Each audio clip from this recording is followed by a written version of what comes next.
Давай сейчас поговорим про внешний блеск и внутреннюю пустоту. Когда эго зашкаливает, и Мгм. люди ищут только внешнего чего-то, а внутри духовности нет, то, соответственно, и жизнь такая. Что ты думаешь по этому поводу? Ведь ты многих людей преображаешь. Да, и есть, у меня даже был такой путь, когда я делила клиентов. Здесь я просто зарабатываю деньги, мне нужно прийти, отработать схему и уйти.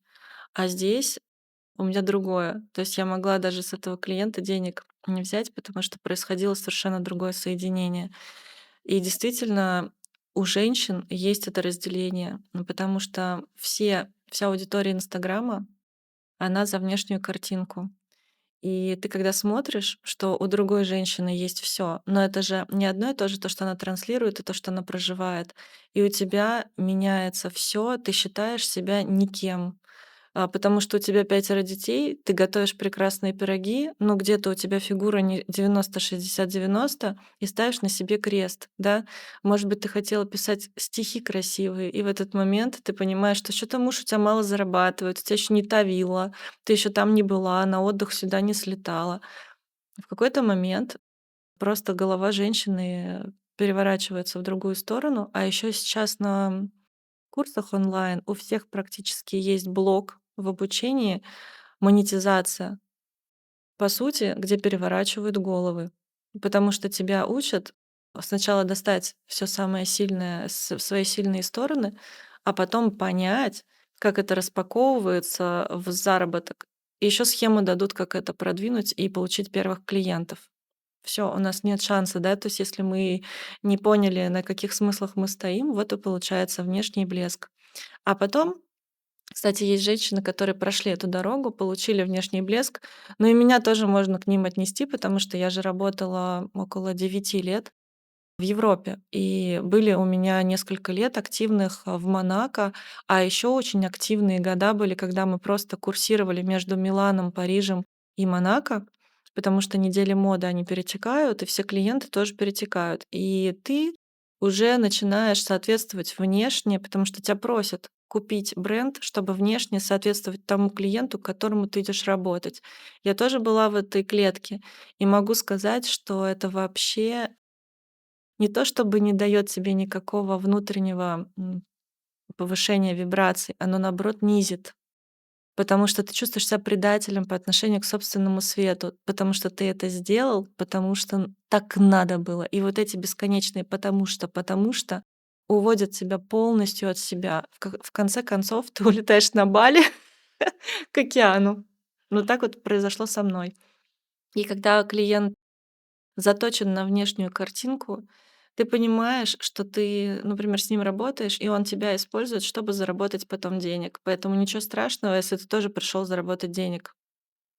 А если, а если мы говорим про человека, который хочет провести и соединить внутреннее с внешним, чтобы свет свой увидеть наконец-то, перестать себя где-то ругать, да, и посмотреть на себя под другим углом, и понять, что с тобой все в порядке. Ты себя собрала, твое внимание больше не должно уходить на то, что у тебя там что-то, волосы не так лежат, по внешности ты где-то там что-то не дотягиваешь. Внимание у тебя всегда кормило деструктивы. В этот момент, когда я работаю с женщиной, можно её внимание собрать, чтобы оно освободило огромный ресурс. И она могла делать то, что давно откладывала. Писать книги, рисовать картины, преподавать детям. Потому что она знает эту схемку, когда за 15 минут может быть в порядке каждый день. И это дает большое количество ресурса. Я всегда говорю: вот вы помыли голову, уложили волосы. Вы же себя чувствуете по-другому? Да. Делать хочется? Да. И головы не опускаются, когда на улицу выходят. И открытыми взглядами можно смотреть друг на друга, потому что у тебя не терзает никаких сомнений, что что-то с тобой не то. Вот для этого, наверное, эта профессия нам здесь в это время и дана. Потому что раньше можно было не краситься, но раньше лики были красивые, да, там Василису взять, достоинство было. А сейчас много утеряно, и у нас есть разные инструменты, чтобы это вспомнить. Ну и в этой среде, мне кажется, еще понятно, да, что когда ты идешь говорить про свет, важно все таки выглядеть достойно. Не надо идти с растрепанной головой читать детям про свет, тебя не услышат. У нас была преподавательница в институте, вела МХК. Ага. И у нее рваные колготки все время были, и вообще непонятный костюм. И, конечно, вот этот визуал, он вызывает отвращение, когда ты, в принципе, не понимаешь, о чем она говорит. И если человек говорит про культуру, ну, хотя бы он должен выглядеть опрятно, на мой взгляд. Ну что, давай перейдем к свету, да, к духовности. Про открытое сердце мы же хотели Хотели поговорить, да. поговорить, да, что большое количество промо-роликов сейчас нам транслируют: "Приходите ко мне, я открою вам сердце". И я даже вот на Алтае сейчас была, мне сказали, что у меня открытое сердце. Посмотрите, как красиво, когда девушка с открытым сердцем. Но я-то понимаю, что это подмена. Просто я улыбалась, просто я открыто говорила. Это не означает еще ничего. И я так понимаю, что если ты проводник, который так считывает открытость улыбки и вежливость, то, скорее всего, этой информации нет. Он этим не владеет. Тогда о каком открытом сердце речь? Речь идет об энергии сердечной, об энергии, с которой ты пришел, и о том ритме, о той вибрации, которая вот этот духовный посыл запускает и соединяет дух, душу и сознание. И когда духовная энергия присутствует в твоем поле, идет материализация духовного, потому Мгм. что женщине выдан ресурс на рождение живого, на одухотворение живого. То есть можно родить ребенка, можно сделать какой-то очень красивый проект, да, большой, но здесь фишка в том, что это должно быть на общее благо.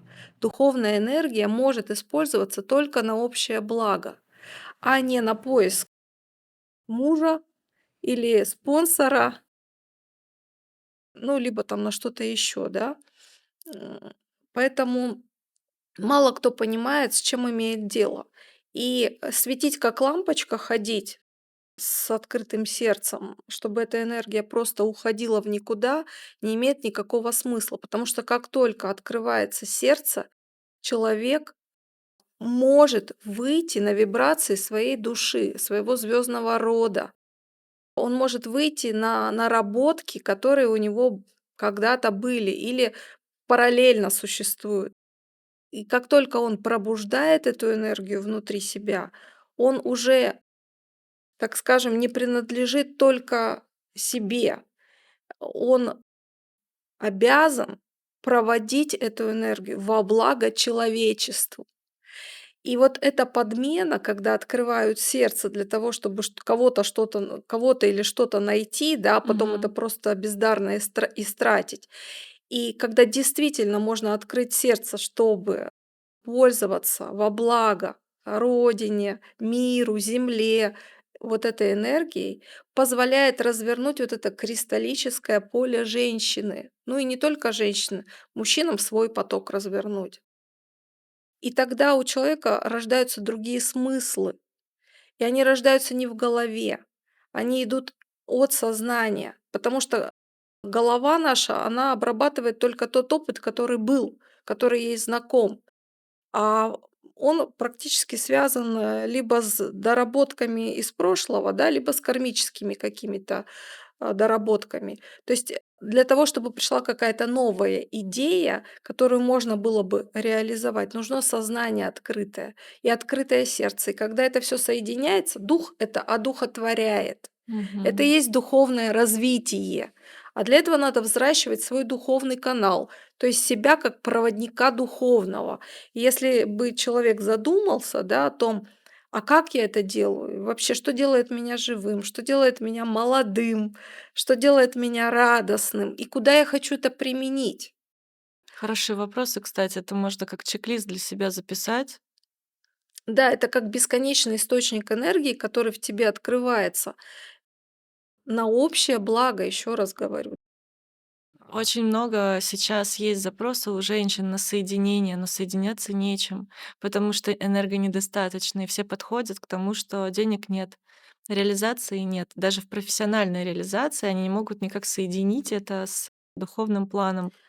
Здесь, действительно есть кризис, потому что, во-первых, никто не понимает, что такое духовный план, что такое духовная энергия и что такое баланс духовного и материального.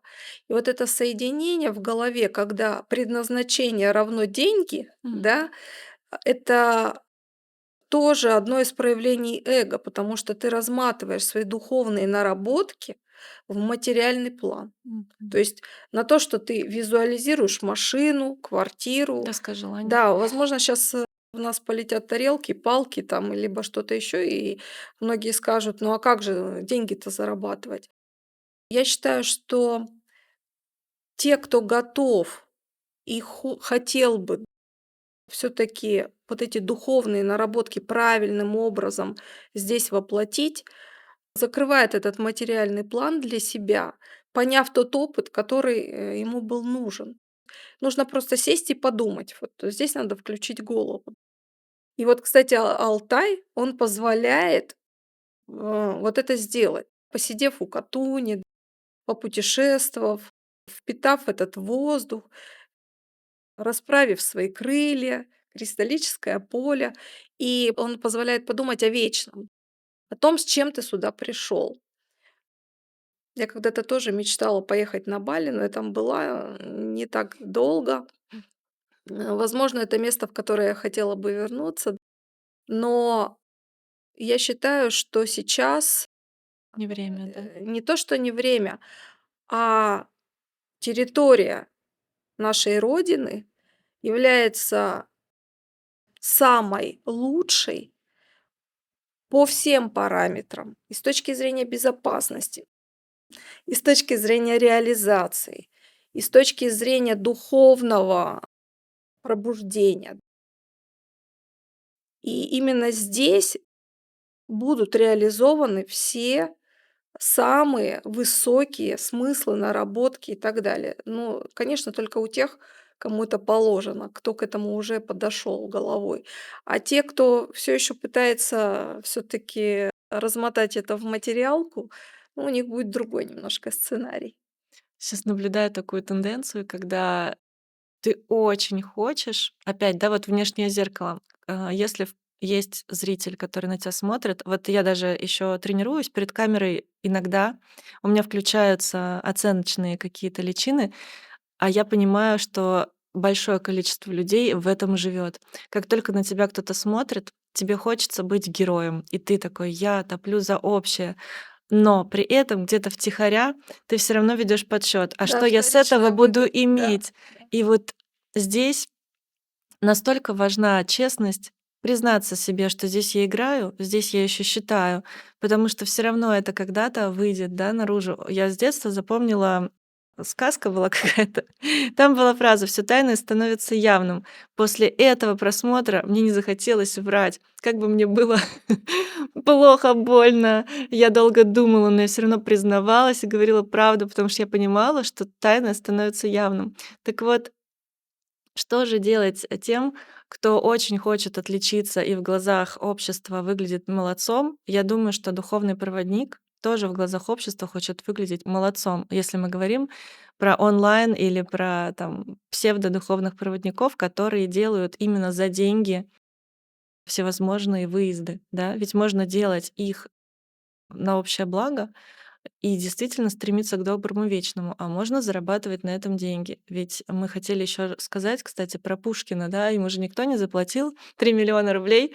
Напиши-ка ты, пожалуйста, Евгения Онегина. Нет, он писал то, что не мог не писать. Конечно, книга впоследствии дала ему деньги, на которые он смог и жить, да, там, и дальше творить. Возможно, это так, но мы никогда этого не узнаем. Но он писал, потому что не мог не писать. Так вот, если ты истинный духовный проводник, ты просто сидишь на месте и продолжаешь, делать то, что должен. Это мечта многих женщин.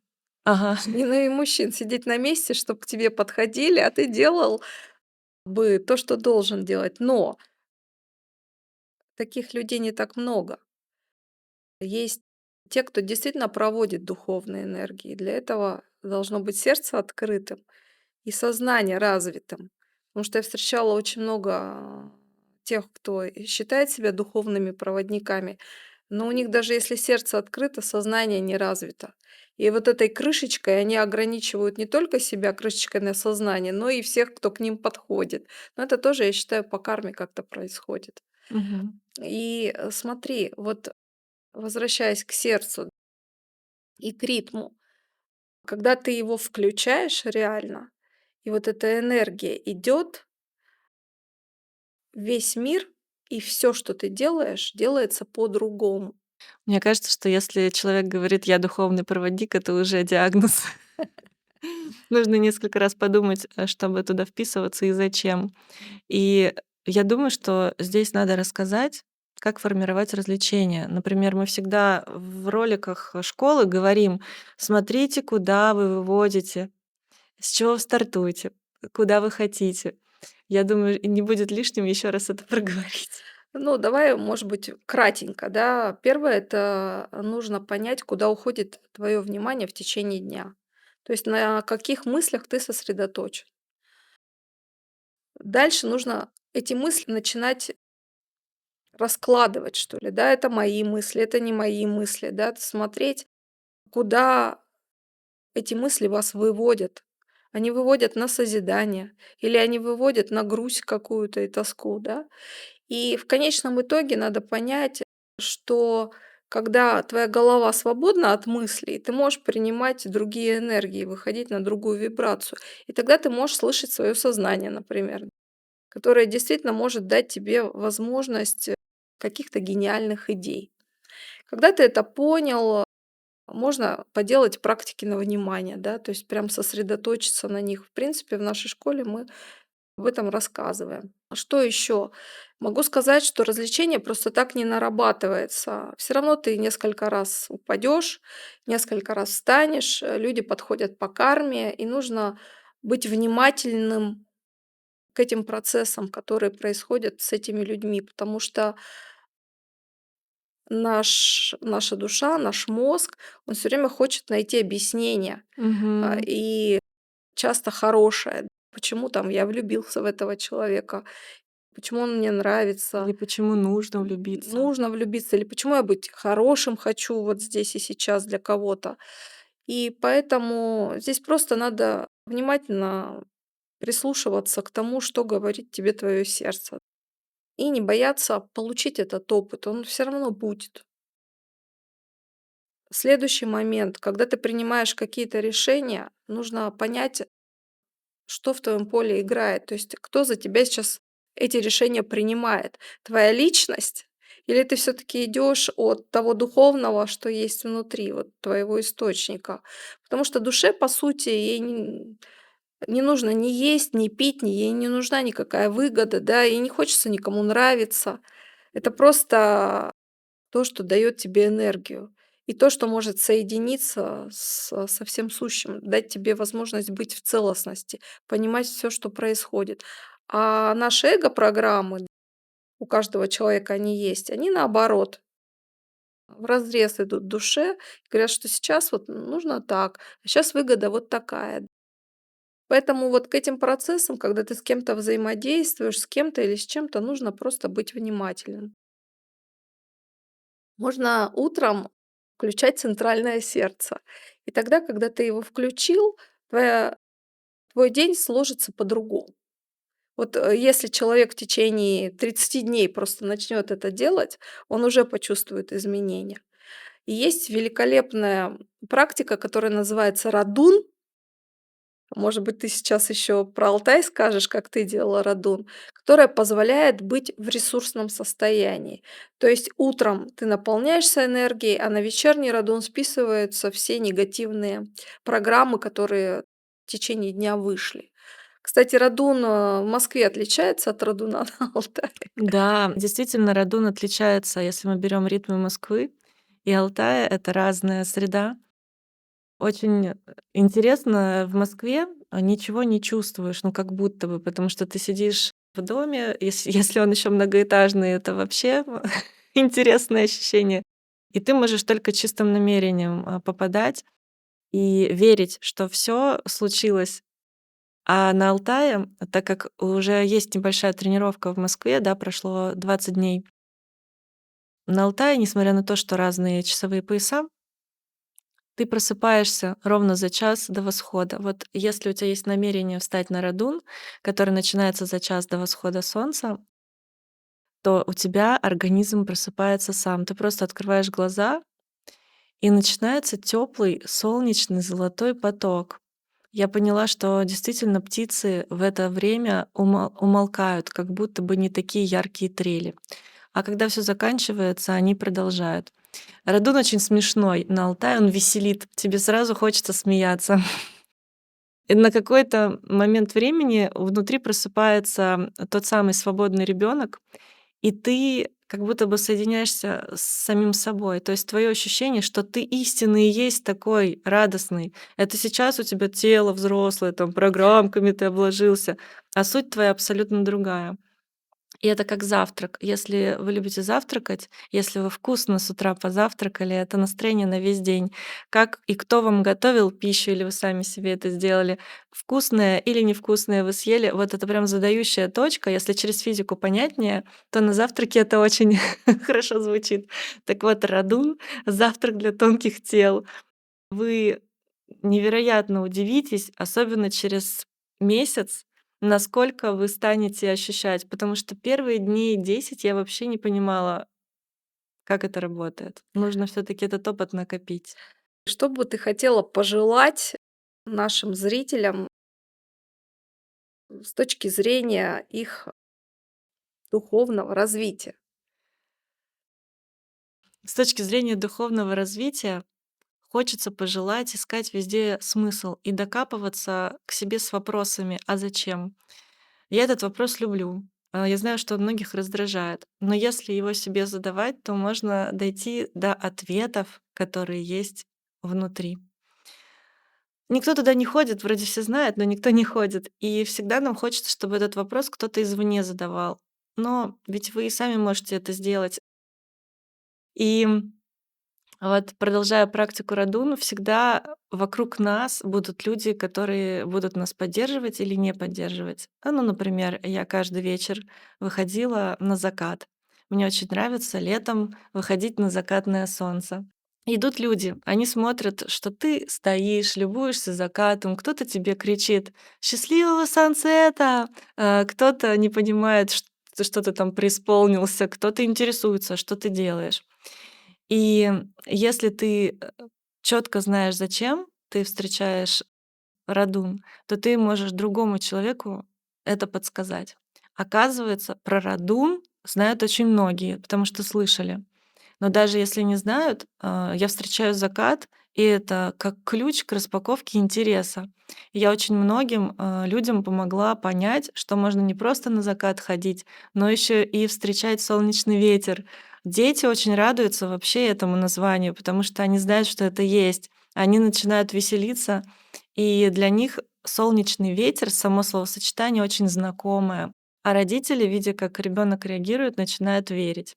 Поэтому в духовном развитии самое главное, да, во-первых, очень многие стыдятся, что они к этому подходят. Вот не нужно этого стыдиться или бояться. Нужно понять, что это твой выбор. И так как ты гордо говоришь свое имя и фамилию, можно также об этом открыто говорить. Нужно этим делиться и нужно трудиться, даже когда одолевает ленность. Встать и это делать. Это очень интересное путешествие. Воспримите это как любопытство. Пусть вам будет каждый день любопытно узнавать себя. А я со своей стороны пожелаю вам искать чистого внутри себя, взращивать это чистое и, соответственно, проявлять это в мир. И когда каждый на своем месте внутри себя будет генерировать этот чистейший поток световых частиц, тахионов, тогда мир изменится. А про радун и про все остальное, если нашим зрителям будет интересно, мы еще неоднократно поговорим. Пишите под нашими роликами комментарии, вопросы. Мы будем рады с Олесей на них ответить.